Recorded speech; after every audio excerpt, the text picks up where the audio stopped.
I thought it would be great if I could tell an old story that was from years ago that never made it to a 1 hour special. And the cool part about this story is that it now has a different ending.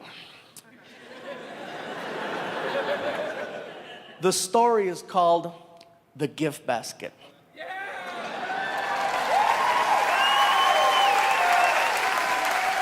Some of you know it, some of you don't know it, but after this, you're never gonna forget it. All you have to know about this story is that all the people involved have always been and will continue to be friends. That being said, Martin and I, all the good ones start like that. Martin and I are scheduled to perform in Northern California. Usually we fly. But this particular day, I was having a problem with Southwest Airlines. They wanted me to pay for an extra seat for someone who wasn't traveling with me. Take your time, you'll figure it out. Anyway, I tell Martin, I'm not paying for an extra seat. Let's just drive, it's 6 hours.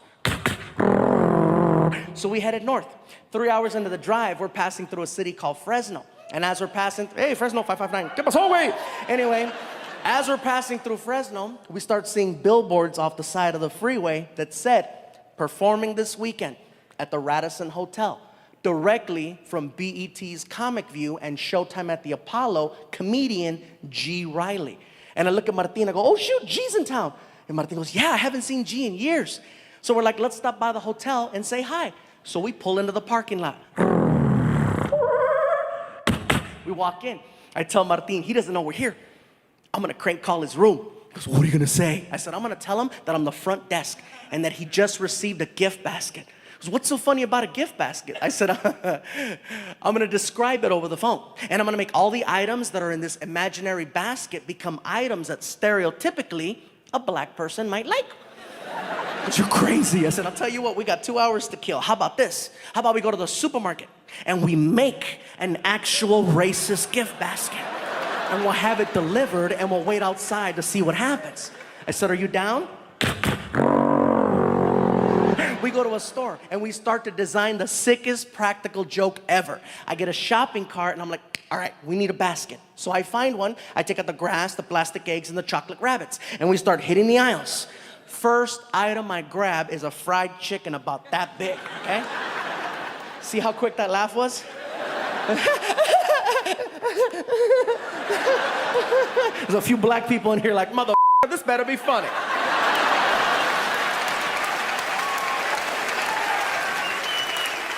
It's hysterical. Let me just finish the story and then you could judge me in the parking lot. So anyway, then Martin hands me a miniature watermelon and I put it next to the fried chicken.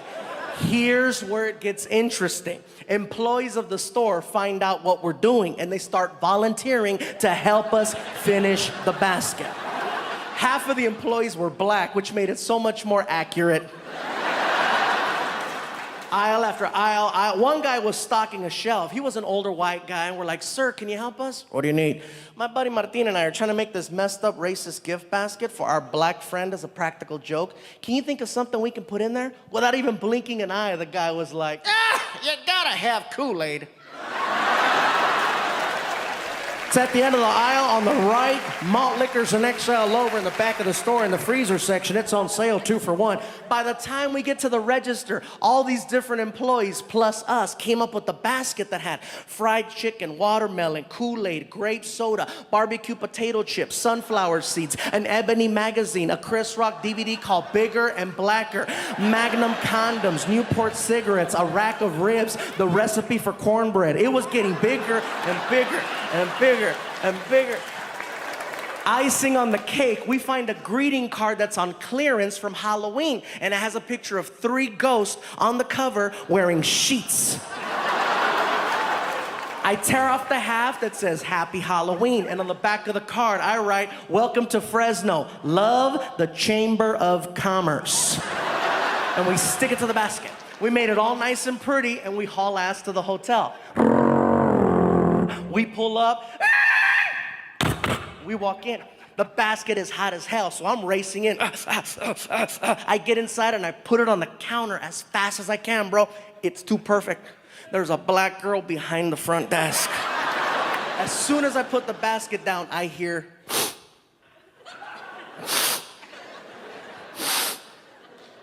Is that chicken? Ooh, let me see. Hold on. What is it? Let me explain. My name is Gabriel. This is Martin. We're a couple of comedians, and we're about to play a really crazy practical joke on a friend of ours who's staying here tonight by the name of G. Riley, who's also a comedian. Oh, the one that's on the signs on the freeway. Yeah, the one that's on the signs on the freeway. So as a practical joke, we went to the store and we made this messed up racist gift basket. That's why you can smell fried chicken. And she was like, what?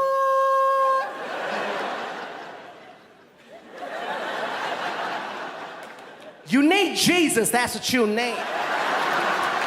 Kiki, girl, you better hang up that phone. You ain't gonna believe what I'm looking at over here, girl. Listen, we think it would be hysterical if we could have you deliver the basket for us. She lost it.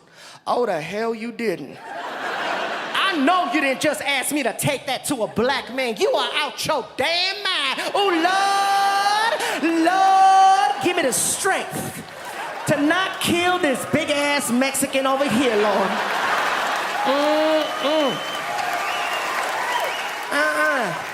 Okay, look here, Nacho Libre. I don't care who you are. I am not doing it. Hell no. I'll give you $50. Where that motherfucker at?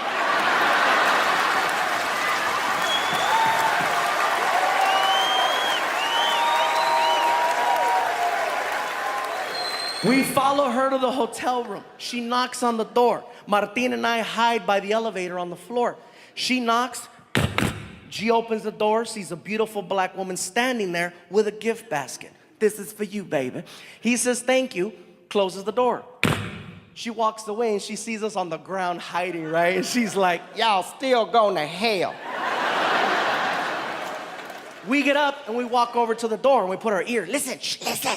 This is what we hear inside. Woo! Chicken. Oh, Kool-Aid. He's getting excited over every single item he's pulling out of the basket. He gets to the greeting card. Welcome to Fresno. Love the Chamber of Commerce. Hell yeah. Then we feel him flipping the card over because his voice changed. He's like, oh yeah, man, this is, what the f? Outside the door, we heard, racist bastards. When we heard racist bastards, we lost it. Ah! Housekeeping is freaking out. ¿Qué está pasando allá? ¿Qué andan haciendo ustedes? Muchacho, ¿qué está pasando, gordito? ¿Qué andas haciendo? We're laughing, we're crying, we got boogers coming out. We can't take it anymore. We knock on the door. He yells, who is it? Too easy. Chamber of Commerce. He rushes the door. I put my finger on the peephole so he can't see who it is, right? The knob starts to jiggle, then the door explodes open, and he's like, what? And he sees us, and he's like, ah! What's up, G? Man, y'all give a brother a heart attack. Did you like your basket? Man, that was messed up. Did you like it? Man, I love all that shit.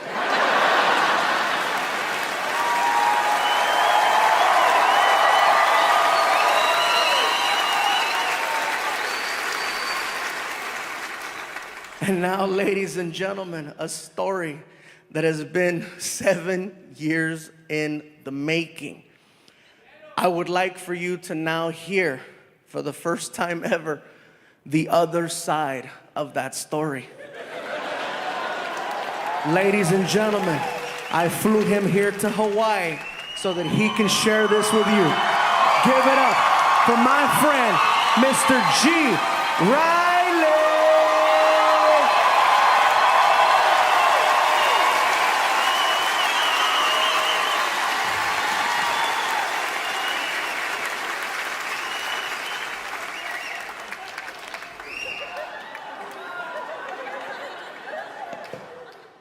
I gotta be honest, I didn't know it was racist. I thought it was lunch. I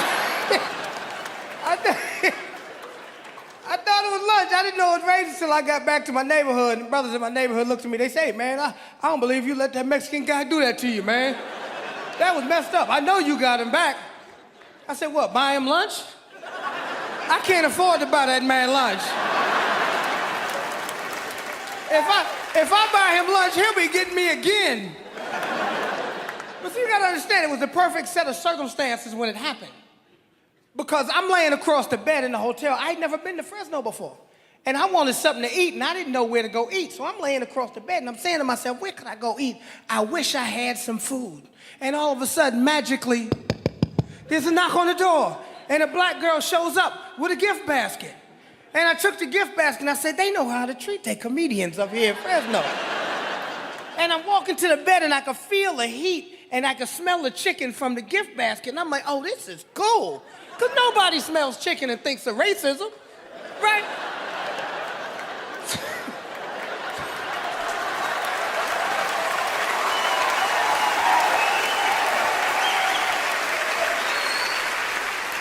Right, so I see the watermelon. I'm like, oh, this is cool. They know how to treat a comedian up in here. I get to the card, and I look at the card, and I go, what the is going on? I said, oh, my God, I'm working for the Ku Klux Klan.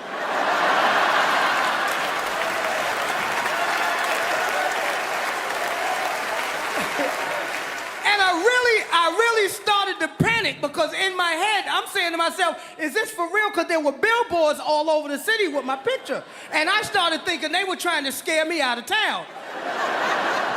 So now I don't know what to do, right? And I start trying to call the promoter, and the promoter's not answering the phone, and it's festering in my head, and I'm nervous, and I'm pacing the room, and all of a sudden there's a knock on the door, right? And I go, oh my God, they come to get me. So I ease over to the door, right? And I look through the peephole, right? And all I see is a brown dot, right? And I go, I hear somebody out there because I hear the breathing, right? I hear. Because this was about 60 pounds ago, right? So I go to look down up under the door, right? But I said, oh my God, it got to be about 5 or 6 of them out there. Oh my God.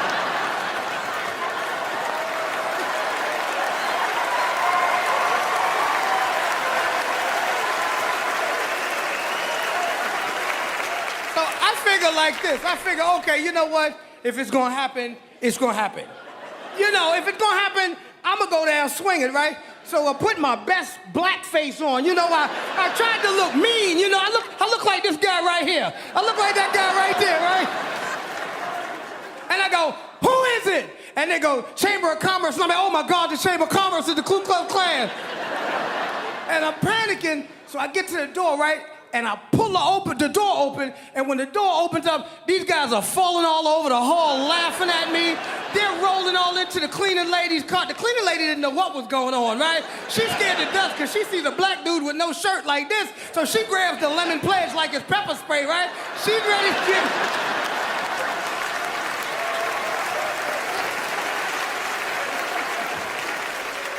Everything, now that I realize it's a practical joke, everything calms down, because I remember how hungry I was. I'm like, okay, cool. Practical joke, right? So I go in the bathroom to wash my hands. While I'm in the bathroom washing my hands, I hear a commotion in the other room, right? I go back in the other room. They're going through the gift basket. The maid is leaving with the watermelon. Martina's drinking my 40. And this bastard is eating my chicken!